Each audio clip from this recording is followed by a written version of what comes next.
안녕하세요. 새법률 산책 김슬아입니다. 대학생들은 곧 여름방학을 맞게 될 텐데요. 예전 같으면 배낭여행이다, MT다, 즐거운 계획으로 가득했을 방학이 요즘은 가장 걱정이 많은 시기라고 합니다. 바로 다음 학기 등록금 때문인데요. 대출을 받으려 해도 이미 받아놓은 대출 때문에 마음이 무겁기만 한 대학생들. 오늘 첫 코너에서는 이러한 대학생들의 고충을 함께 나눠보려고 합니다. 학자금 대출로 인한 학생들의 부담을 줄일 수 있는 방안, 오늘 입법 전망대에서 전해드립니다. 대학교 한 해 등록금 1,000만 원 시대. 아르바이트로 구슬땀을 흘려도 빚에 허덕이는 대학생들.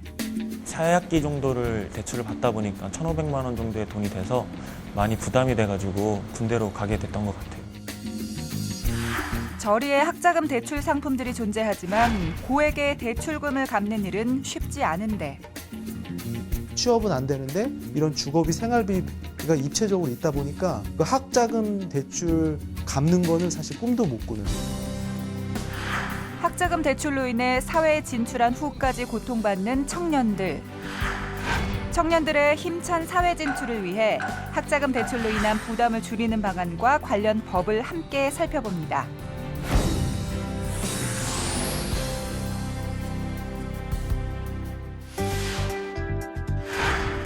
급격히 늘어난 학자금 대출은 지난 2010년 취업 후 학자금 상환제도 시행과 경기 불황이 맞물리며 나타난 현상입니다. 취업 후 학자금 상환제도는 2010년 통과된 특별법에 근거해 대학생들에게 학자금을 대출해주고 그 원리금은 소득이 발생한 후 소득 수준에 따라 상환하도록 한 제도인데요. 든든 학자금 대출로도 불리는 취업 후 학자금 상환 대출은 일정 소득 기준 이하 가정의 대학생들을 대상으로 2.9%의 저리 대출이 가능합니다. 2010년부터 올해 3월 말까지 100만여 명의 대학생이 대출을 받았는데요. 든든 학자금 대출 건수는 첫 해인 2010년 23만여 건에서 지난해 58만 5천여 건으로 4년 새 2.5배나 증가했습니다. 한국장학재단이 지금 이제 학자금 대출을 해주는 게 1년에 한 2조 가량 되는 걸로 알려져 있어요. 2014년 현재 누적된 금액은 약 한 10조 7천억 원.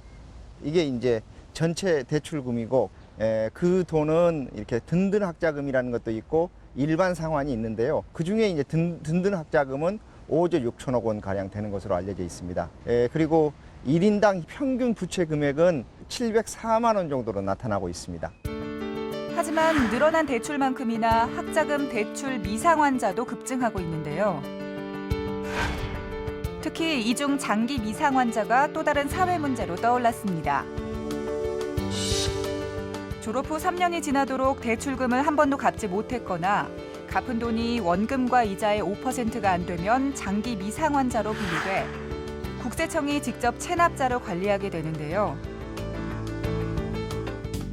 든든 학자금 장기 미상환자는 2013년 1,000여 명에서 2014년 13,000여 명으로 크게 늘었습니다.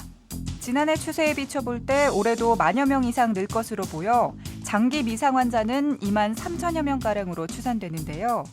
그렇게 되면 2년 새 약 23배 불어나는 셈입니다. 게다가 2010년 이후부터 대출을 받기 시작한 학생들의 졸업이 지난해부터 본격 이뤄지고 있어 장기 미상환자는 갈수록 더 늘어날 전망입니다. 이렇게 취업 후 학자금 상환 제도가 시행된 이후 당장의 등록금 부담은 덜 수 있게 됐지만 빚을 하는 채 사회로 진출하는 현상이 생겨나 이는 또 다른 사회 문제로 떠올랐습니다. 실제 학자금 대출로 힘들어하는 학생들의 목소리를 들어보면서 현행 취업 후 학자금 상환 제도의 보완점을 짚어보겠습니다. 대학에 다니며 학원 강사로 일하고 있는 김명길 군. 처음 이제 2008년도에 대학교에 입학하면서 집에서는 등록금을 대줄 여력이 안 되니까 대출을 받게 되고 한 학기당 한 500만 원 정도의 돈을 받았던 것 같아요. 그래서 그 돈이 이제 아무래도 어린 나이에 많이 부담이 됐고 학교 다니면서 저녁 때 계속 호프집 알바랑 당구장 같은 알바들을 계속 했는데 한 달 일해도 거의 60만 원, 70만 원 정도밖에 안 돼서 원금을 갚아나간다는 거는 말도 안 되고 거의 생활비랑 이자를 갚아나가면서 그렇게 하다가 4학기 정도를 대출을 받다 보니까 1,500만 원 정도의 돈이 돼서 많이 부담이 돼가지고 이제 군대를 선택해서 군대로 가게 됐던 것 같아요. 복학 후 일을 시작해 상황이 나아졌을 것 같지만 수입이 잡히면 자동 상환이 돼 여전히 걱정인데요.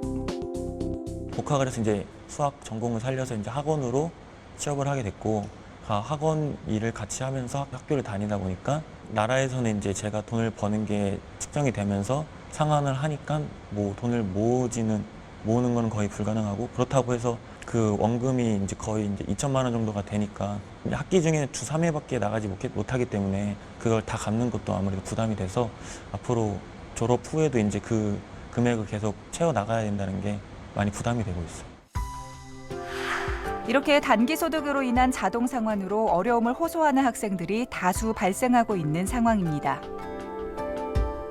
든든 학자금 같은 경우는 2.9% 저리로 취업 후 상환이다 보니까 학생들이 상대적으로 부담이 좀 적었고 쉽게 대출을 할 수 있었죠. 그런데 취업 후 상환이라 그래도 소득이 어떤 경우에도 발생이 되면 바로 이제 그 대출 상환으로 이어지다 보니까 사실 채무자가 소득이라는 것이 되게 일시적인 소득일 수도 있고 또 취업을 했다 그래도 주거비, 생활비 다양한 측면의 비용이 계속적으로 발생하는 측면이 있는데도 불구하고 바로 소득이 발생되면 상환되다 보니까 이런 채무자의 상황을 고려치 못하는 그런 측면들이 있었어요.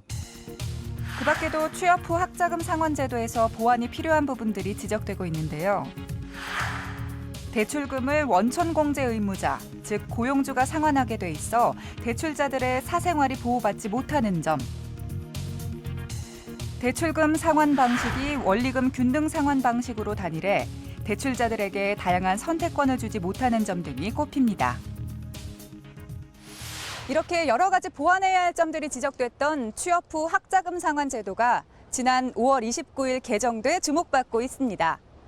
취업 후 학자금 상환 특별법 개정에 따른 변화를 자세히 살펴보고요.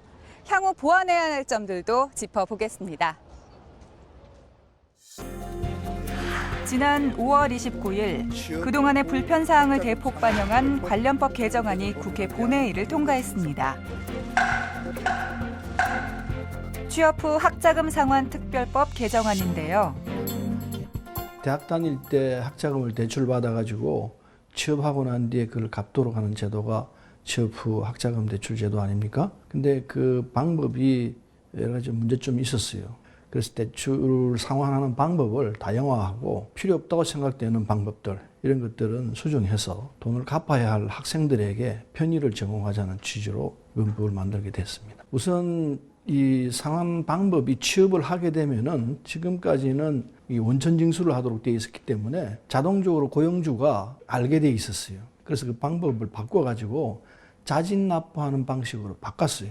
그래서 사생활 보호라는 측면에서 내가 빚이 있다라는 것을 드러내지 않고도 할 수 있는 방법이 이제 생겼어요. 그 다음에 휴학을 하거나 또는 창급을 해가지고 수입이 났는데 그러면 바로 갚아야 되도록 되어 있었습니다. 그러나 학생들 입장에서 졸업하고 난 뒤에 할 수 있게끔 이렇게 법을 바꿨습니다. 이 변화가 큰 변화라고 볼 수 있죠. 법 개정으로 달라지는 점은 우선 현재는 근로소득이 있는 경우 매월 고용주가 급여에서 상환액을 원천공제에 상환하게 돼 있지만 이제는 채무자가 원천공제 통지금액을 자진 납부할 수 있게 된 점입니다. 또 현재는 종합소득, 양도소득, 상속 증여소득이 있는 채무자는 신고 납부를 통해 상환해야 했지만 앞으로는 불필요한 신고 절차를 생략하고 국세청이 고지하도록 변경했습니다. 가장 자주 지적되던 부분인 휴학 중 근로 또는 창업으로 소득이 발생하면 의무 상환해야 했던 점도 개선해 소득이 발생하더라도 의무 상환을 졸업 전까지 유예하도록 했습니다. 또한 장기 미상환자와 해외 이주자의 경우 원리금 균등 분할 방식으로만 상환이 가능하던 것을 기간이 지날수록 이자가 줄어드는 상환 방식도 추가해 선택권을 다양화했습니다.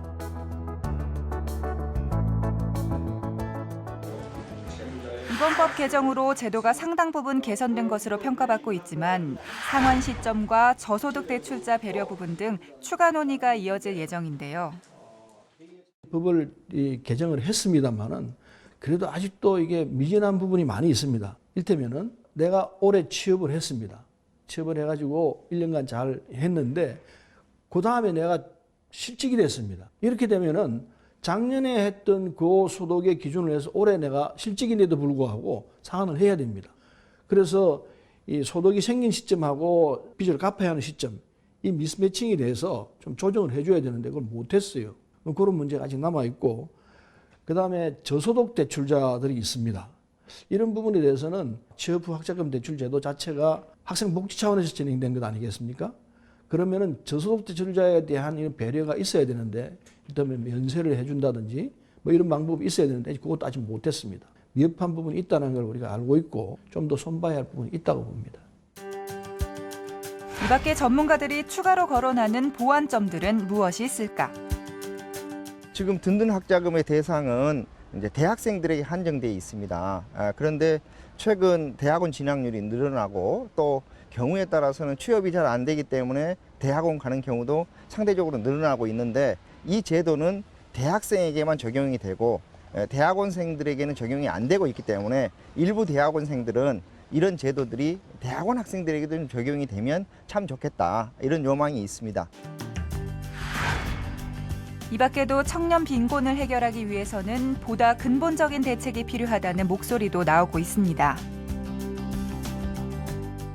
더 근본적으로는 이제 학자금 대출 규모 자체가 너무 크기 때문에 반값 등록금이든 등록금의 부담을 최소화시킬 수 있는 정책이 나오지 않으면 이건 어려운 문제다, 이렇게 보고 있고요. 그 외에도 청년들의 다양한 복지 혜택, 이런 것들이 필요하다. 독일 같은 케이스를 보게 되면은 혜택이라는 것이 단순히 학자금에 가 있지 않고 청년들의 주거비, 생활비, 또 대학생들은 식비, 이런 청년들의 전체적인 삶을 보는 거거든요. 이렇게 정책이 갈 수 있는 거는 청년들이 지금 어떤 어려움을 겪는지 면밀한 조사가 있었다는 거거든요. 근데 정부 정책이 사실은 학자금 대출에만 초점이 맞춰져 있다 보니까 이런 걸로 발전이 되지 않고 있다. 그래서 학자금 대출 초점 자체에만 정책이 포커싱이 계속 된다면 근본적으로 청년들의 삶이 나아지기 어려울 뿐더러 지금의 학자금 대출 역시도 부실화될 수 있는 가능성이 크다라고 저희는 보고 있습니다. 3포 세대, 5포 세대라는 신조어까지 생겨나게 한 청년들의 빈곤 문제. 이를 해결하기 위해 학자금 대출 문제를 비롯한 다양한 대책 논의가 지속되길 기대합니다. 이번에 법 개정으로 도움을 줄 수 있게 된 건 사실입니다. 근데 이것까지는 우리가 다 만족할 수 없고, 우리가 지금 반값 등록금을 이야기하고 있지 않습니까? 우선 반값 등록금을 해야 합니다. 그렇게 해서 학생들이나 학부형들이 당하고 있는 고통을 좀 들어줘야 될 것 같고, 지금 그 학생들이 취업을 합니다마는 취업 자체도 취업해서 수입이 이 학자금을 갚을 만큼, 충분히 갚을 만큼 돼 있는 수입이 아닌 경우도 많고, 또 아직 취업 못한 학생들도 참 많거든요. 이런 등등을 놓고 보면은 그 어려움으로 벗어날 수 있는 국가적 시책이 있어야 될 것 아닌가. 공부한 학생들에 대해서 돈 없어서 공부 못한다는 소리가 안 나오게끔, 그런 고통을 덜 당하게끔 하는 장치를 해야 된다. 그런 말씀을 드리고 싶어요. 사회 진출에 힘찬 미래를 설계해 나가야 할 청년들의 어깨를 무겁게 짓누르고 있는 등록금 문제. 학자금 대출 제도의 건전성도 중요하지만 대출을 받지 않거나 줄일 수 있도록 등록금 부담 자체를 낮추는 것도 중요할 것입니다. 이번에 통과한 취업 후 학자금 상환 특별법이 학생들의 부담을 조금이나마 덜어줄 수 있기를 바라면서 국회에서 활발히 진행 중인 대학 등록금 관련 논의들의 결실도 기대합니다.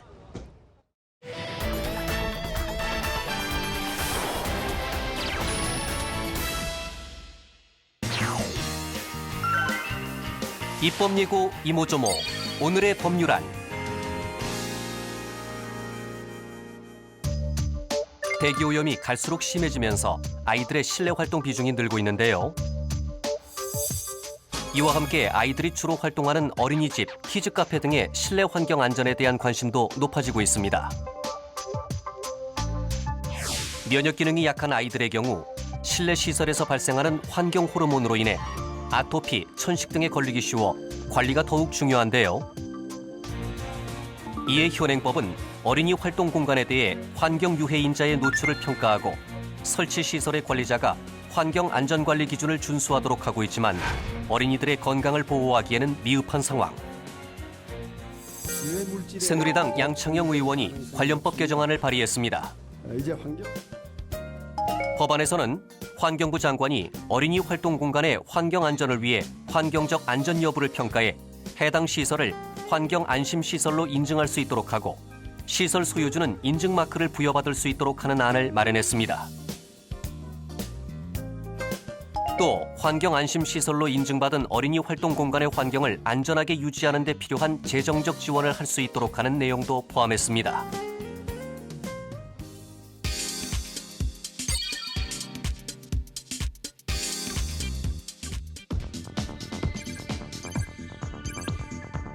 지난 2008년 이후 해킹 등으로 유출된 개인정보는 약 2억 2천만 건. 특히 유출된 주민등록번호 정보를 도용한 사건이 끊이지 않아 불안감이 커지고 있습니다. 현재 주민등록번호에는 생년월일, 성별, 출생지 등 개인의 고유 정보가 포함돼 있어 주민등록번호 생성 방법을 개편해야 한다는 목소리가 있는데요.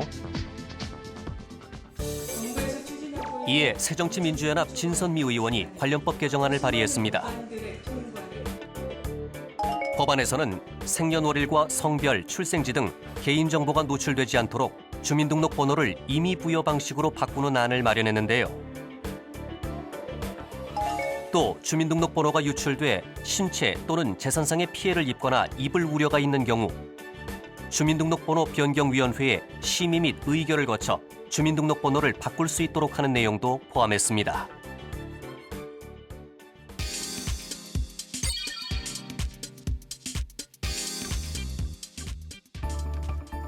임신과 출산 등으로 인해 경력이 단절된 여성들의 취업난이 사회 문제로 떠오르고 있습니다. 지난해 4월 기준 국내 경력 단절 여성은 214만여 명에 이르고 있는 상황.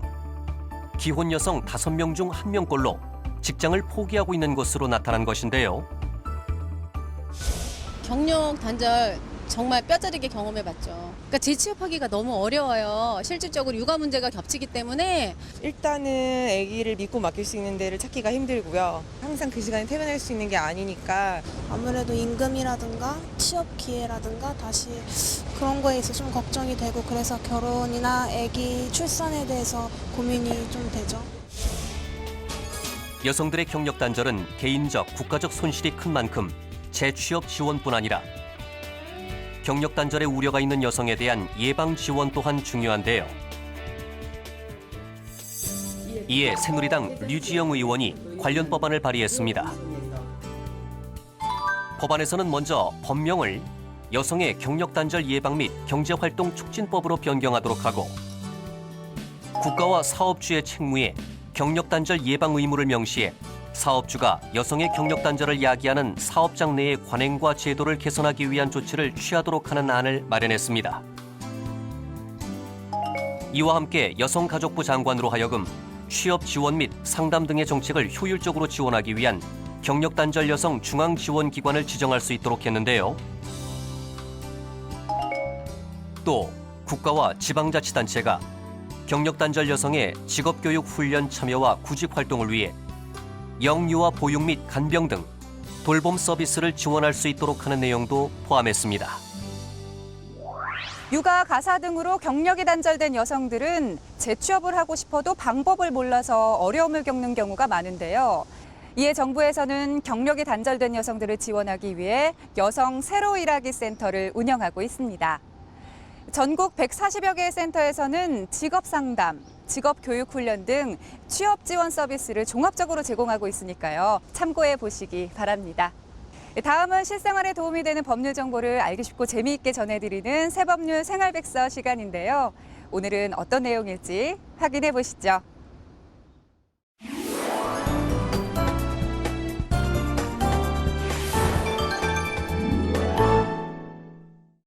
안녕하세요. 새법률 생활백서 오지민입니다. 냉장고에서부터 에어컨, 또 우리가 항상 가지고 다니는 휴대전화까지 우리는 생활 속에서 가전제품을 참 많이 사용하는데요. 그런데 이렇게 사용할 땐 편리한데 고장이 나면 처리가 난감할 때가 있습니다.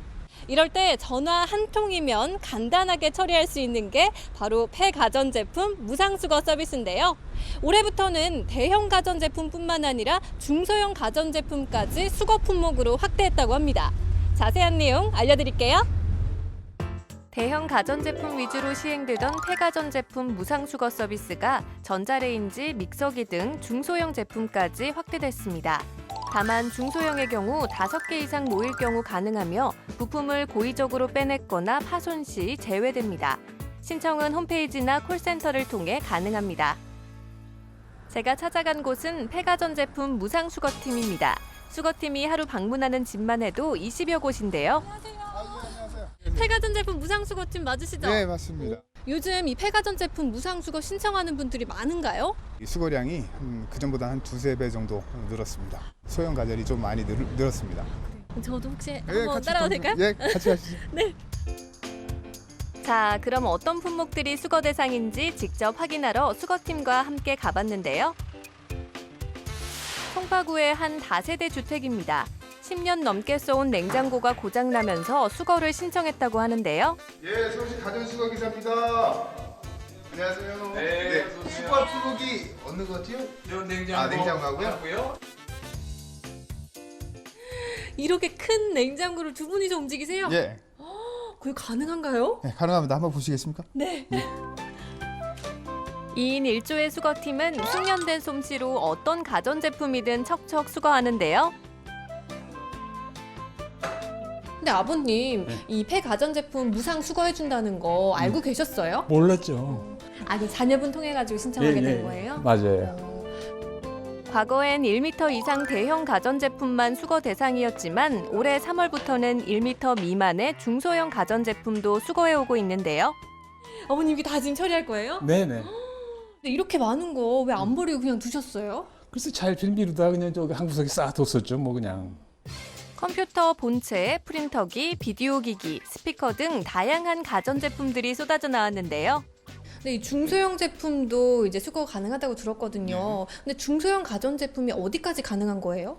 단품으로는 전축 오디오 세트, 그리고 전자레인지, 그리고 PC 세트, 그러니까 모니터, PC 본체 이렇게는 수거가 가능하고요. 개별로 되는 거는 이제 핸드폰이나 그 비디오, 프린터 같은 게 한 5가지 정도만 모여서 신고하시면 저희가 수거해드리고 있습니다.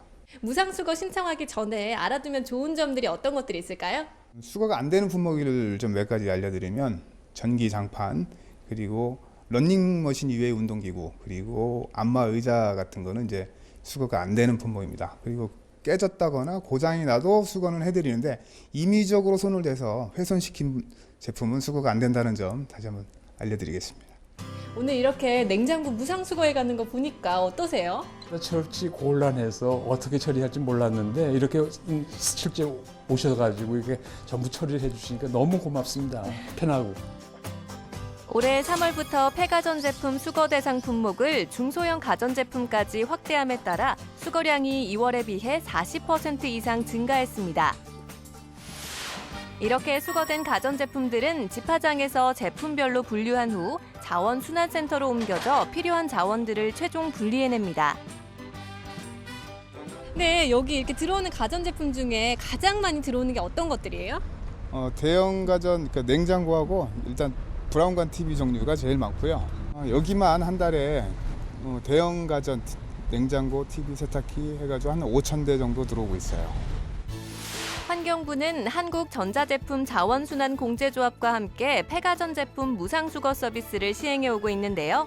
지난 9월 전국적으로 확대 시행한 데 이어 올해 3월부터 중소형 가전제품까지 대상 품목을 확대했습니다. 그동안 대형 가전제품을 위주로 수거를 해왔는데 이렇게 중소형까지 품목을 늘리게 된 이유가 있나요? 지금까지 방문 수거를 하는 과정에서 오디오나 전자레인지와 같은 중형 가전제품과 여러 가지 소형 가전제품을 배출하는 데 있어서 배출이 어렵다는 소비자들의 의견이 많았습니다. 그리고 매년 증가하고 있는 국민 1인당 재활용 목표를 효과적으로 달성을 하고 자원과 에너지가 선순환하는 자원순환사회 실현에 기여하고자 무상수거 대상 품목을 확대하게 되었습니다. 폐가전 제품이 마지막으로 가는 곳은 자원순환센터로 이곳에서 폐가전 속 금속 자원을 분리합니다. 쓸모없어 보이는 폐가전 제품에는 실제 유용한 금속들이 많아 도시 광산이라고 부르기도 하는데요. 냉장고와 전자레인지 등과 같은 가전제품에서는 희소금속이 얼마나 나오나요? 예를 들어 무게가 100kg 되는 냉장고를 회수해서 처리를 하게 되면 철이 48kg, 구리가 2.5kg, 알루미늄이 1.6kg, 그리고 플라스틱이 36kg 정도 등 약 90kg 이상의 자원을 회수를 해서 재활용을 할 수가 있습니다. 요즘 우리 전부 다 휴대폰을 한 대씩 소유를 하고 있잖아요. 얼마나 많은 종류의 금속이 들어가 있는지 혹시 아세요? 아니요, 모르겠는데요. 몇 가지나 들어있어요? 금이나 은, 동, 파라듐과 같은 고가의 기금속과 희소금속이 함유되어 있습니다. 건강석 1톤에서 추출할 수 있는 금의 양과 휴대폰 1톤에서 추출할 수 있는 금의 양을 비교해 봤을 때 휴대폰 1톤에서 추출할 수 있는 금의 양이 건강석 1톤보다도 훨씬 많습니다. 폐가전 제품의 재활용률은 평균 90%가 넘습니다. 그만큼 재활용되는 자원이 많다는 말인데요. 따라서 많은 금속 자원을 수입해 의존하는 우리나라의 경우 자원 재활용을 위해서라도 폐가전 수거에 적극 나서고 있습니다. 폐가전 무상수거 서비스는 전국 어디서나 전화 한 통이면 가능한데요. 국번 없이 1599-0903번으로 연락하거나 인터넷으로 신청하면 됩니다. 작년 한 해 동안 약 30만 대의 폐가전 제품을 무상으로 수거해서 재활용함으로써 약 470억 원의 경제적 편익이 발생을 하였습니다. 그리고 환경적으로는 천연 강물을 제조하는 데 사용되는 에너지 절감과 약 5만 톤의 온실가스를 저감하는 성과를 거두었습니다. 고장난 가전제품 쓸모없다고 버리지 말고 무상수거 서비스를 통해 재활용하면 귀중한 자원으로 다시 태어난다는 사실 잊지 마세요. 새법률 산책 오늘 저희가 준비한 내용은 여기까지입니다. 올해 유난히 더위가 일찍 찾아오면서 수영장 찾는 분들 참 많은데요. 오는 6월 23일부터 수영장 수질 기준이 강화되면서 그동안 수질 때문에 이용하기 찜찜하셨던 분들은 이제 안심하셔도 될 것 같습니다. 수영장 물의 혼탁도 기준이 2.8 NTU에서 1.5 NTU로 올라감에 따라서 수영장의 수질이 먹는 물 수준으로 향상된다고 하니까 이제 걱정하지 마시고 자주 이용해 보시기 바랍니다. 새법률 산책 저희는 다음 시간에도 알찬 내용으로 찾아오겠습니다. 더울수록 건강 유의하시기 바랍니다. 함께해 주신 여러분 고맙습니다.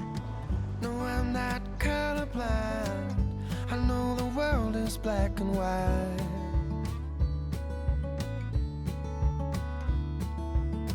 Try to keep an open mind, but I just can't sleep on this tonight. Stop this train.